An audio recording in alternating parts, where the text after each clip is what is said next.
hablando un poco del derecho de familia y con dos madres con un bebé hermoso que están acá, Verónica y Carolina, que bueno, nos van a contar de su experiencia. Ya hicimos todo el preámbulo legal y ahora tenemos la historia en vivo. Gracias, chicas, por haber venido y bueno, el micrófono es de ustedes. Acérquense al micrófono que no muerde. Y que les contamos que, bueno, que lo tienen acá Imanol, que es hiperkinético, el niño que está con la mamadera, pero no le interesa tomar la mamadera porque quiere participar de esta conversación. El micrófono le interesa.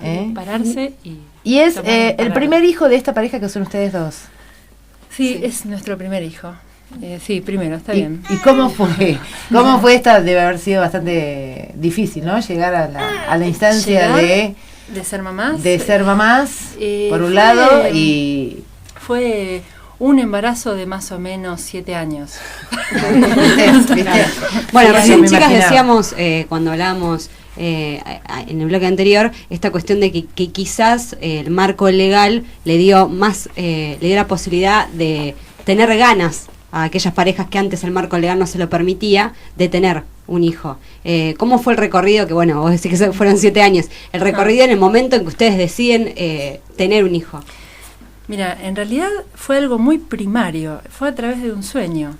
Yo soñé que tenía una beba. En ese momento tenía una beba con la misma cara de Vero cuando era bebé. Había visto una foto, me había quedado en la memoria. Claro. Y se lo comenté, fue muy emotivo el sueño. O sea, yo me desperté muy, muy movilizada y se lo comenté y Verónica, y se produjo un silencio. ¿Por qué no? Me dice, estás loca. No, nosotras también, como buenas hijas de esta cultura, pensábamos la maternidad, la paternidad en términos heterosexuales, realmente. No era un pensable en ese momento para nosotras. Pero bueno, después de compartir ese sueño, no hubo retorno. Se instaló la idea de un hijo entre nosotras y coincidió con una coyuntura. Unas madres tenían trillizos en ese momento en Capital, salió una nota importante en la revista Nueva, con una pequeña dirección de una web abajo, nos pusimos en contacto y ahí nos dimos cuenta de que no era una locura, que no estábamos solas en esa búsqueda y bueno, la verdad que tuvimos oportunidad, sí, sin preverlo, de compartirlo con un montón de gente y cuando se empezaba a discutir la ley de matrimonio igualitario, así que coincidió.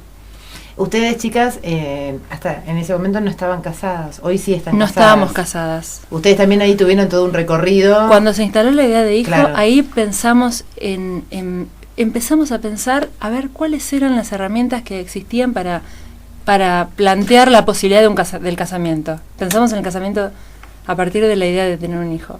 Y se me ocurre esta cuestión, recién lo decías vos y lo decíamos con Lore cuando comenzamos el programa, que tiene que ver con las propias cargas que uno tiene y los propios prejuicios y las cosas que tenemos, de las cuales a veces ni siquiera nos podemos hacer cargo hasta que nos vemos enfrentados con alguna situación que decís, con la vida pero misma. Yo no era re progresista y re copado y de repente estoy pensando en estas cosas. En todo ese recorrido que vos decías por ahí, hasta ustedes mismas pensaban el concepto de familia desde una mirada heterosexual, ¿y cuáles eran esos miedos que les aparecieron cuando toman la decisión? O lo que van a decir los demás, o qué tipo de crianza tiene un chico que tiene 2 mamás, o si somos 2 mamás o no somos 2, un montón de cosas que por ahí son las propias cargas que el exterior nos aplasta y las que cada uno de nosotros tiene a la hora de tomar cualquiera de estas decisiones. Sí, mira, en realidad ya en el momento que se instaló la idea de un hijo, ya en realidad no hubo miedos, no hubo ningún tipo de temor. Fue tan avasallante ese pensamiento que se nos impuso y fuimos para adelante de entrada. No hubo miedos, más allá que pueda haber situaciones que no prevemos, tampoco tenemos todo pensado. Pero miedo no hubo en ese entonces y tampoco hay ahora que está él. Y que es tan lindo. Bueno, cuenten entonces, ustedes se casaron finalmente y a partir de esta nueva legislación que estábamos hablando anteriormente con Cecilia, de todo lo que modificó en nuestro país, incluso hasta algunas prácticas culturales o o algunas cuestiones vinculadas a que se fueron limando algunos prejuicios, ¿no? Algunos sectores que antes eran tan duros, en este caso como desde el derecho, y bueno, fue desde donde se dio la primera avanzada también. Sí, nosotras en realidad, antes de la ley de matrimonio igualitario, me acuerdo que habíamos tenido una conversación nosotras y ella me decía, bueno, a ver, sos abogada, pensá, ¿qué podemos hacer jurídicamente? Y en ese momento no se me ocurrió que era el momento político de algún tipo de movida, te estoy hablando año 2008 más o menos, de algún tipo de movida política como para que se pueda dar la situación de casarnos, podría ser un movimiento ya masivo, nacional. Cuando empezamos a escuchar en televisión que había gente que lo estaba intentando, antes incluso que alguien se pudiera casar, dijimos, bueno, este sí es el momento. No sabemos qué va a pasar, pero es el momento. Entonces presentamos primero fuimos al registro, que obviamente nos denegaron la posibilidad de darnos un turno, y ya cuando se cerró el expediente administrativo, que se agotó esa etapa, presentamos un amparo, que cayó encima en un tribunal criminal. Supusimos que, bueno, que pueden saber un tribunal criminal de cuestiones que tienen más que ver con lo civil. Bueno, realmente nos sorprendimos por el resultado de la sentencia, pero además porque fallaron en tiempo y forma. O sea, fue impecable. Y al mes y medio de haber presentado el amparo nos estábamos casando.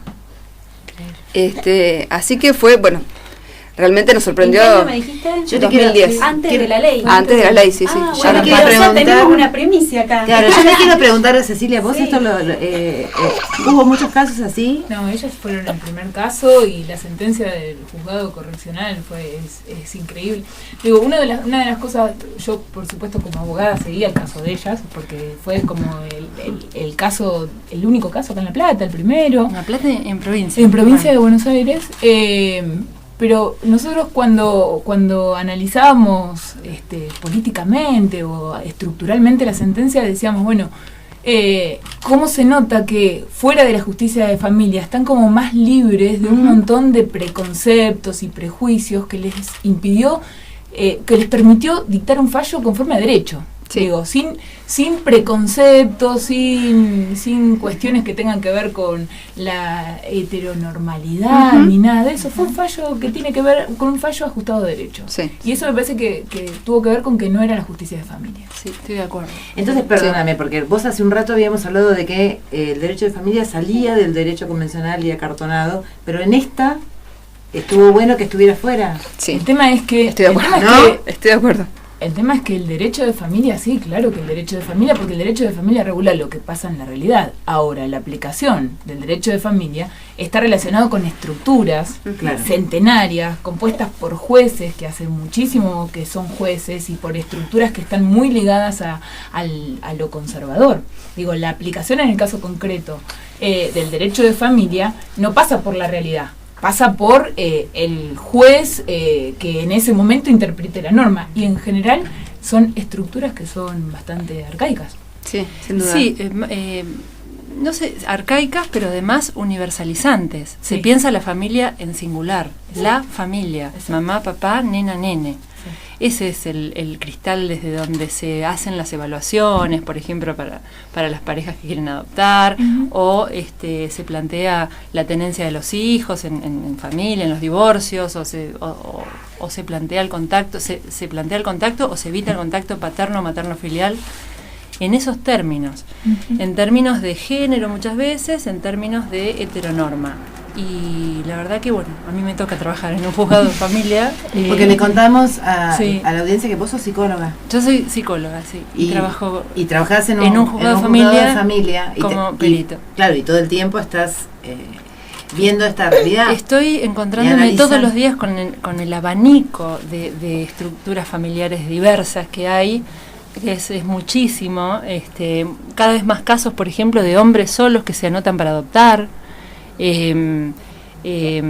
Situaciones, personas que se piensan madres y padres por fuera de la dinámica de una pareja.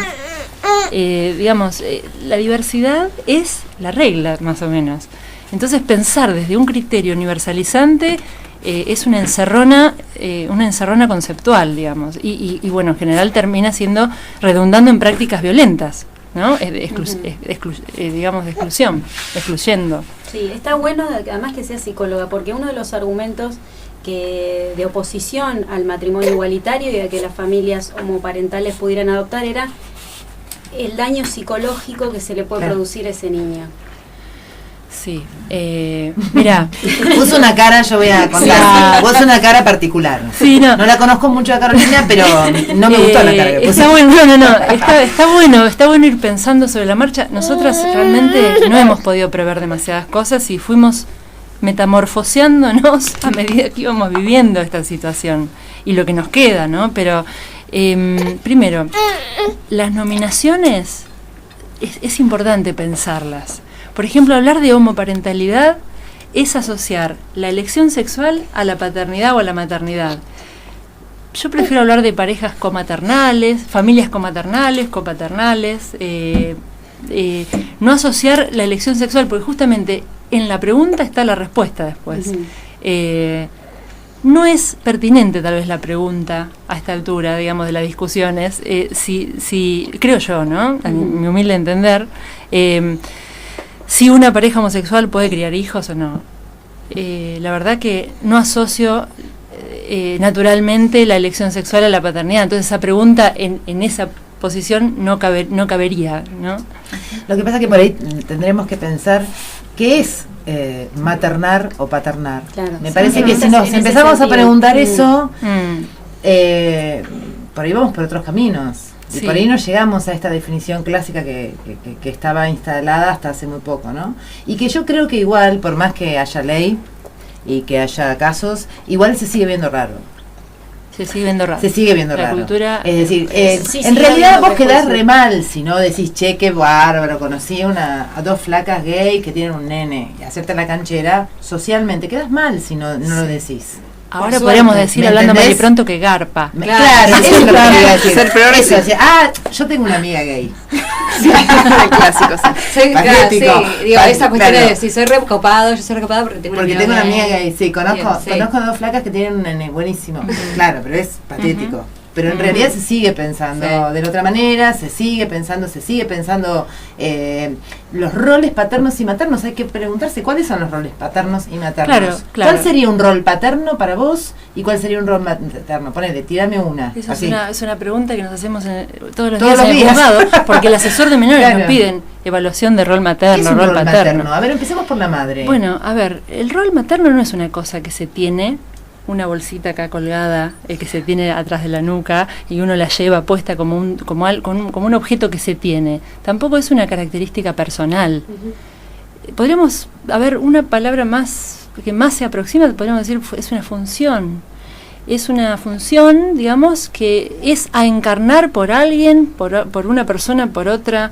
Una abuela puede cumplir una función que para esta época es rol materno y paterno, porque es un concepto epocal, se va desdibujando su sentido y se va dibujando otro con las diferentes épocas. Entonces, antes el rol paterno era, qué sé yo, el proveer económicamente a los hijos y alimentarlos.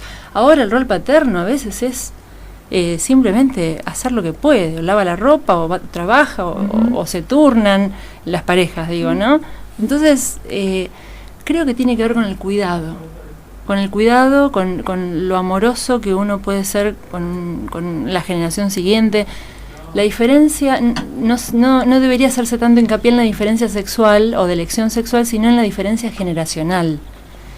Esa brecha de asimetría que tiene que haber entre mamá y papá, o dos mamás o dos papás, y el hijo, hija, se tiene que mantener eso en términos de cuidado, de amparo a la generación siguiente.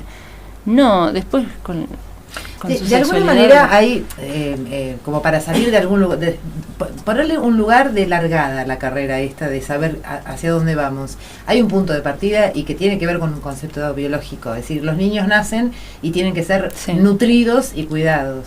Tal vez de ahí arrancaríamos con un rol materno, ¿no? De esa persona nutricia, que le da la teta, que lo mima, que lo cuida, que hace que ese niño pueda sobrevivir esa extrogestación que debería tener, porque los humanos nacemos muy temprano, nosotros nacemos muy maduros porque no caberíamos en la pelvis materna ni en el vientre de una madre si tuviésemos los 2 o 3 años que deberíamos tener comparándonos con otros mamíferos ¿no? Al momento Sí. de nacer, que son mucho más autosuficientes que los niñitos recién nacidos, que si no tienen alguien que los materne, Exacto. se mueren. Más dependientes. Claro.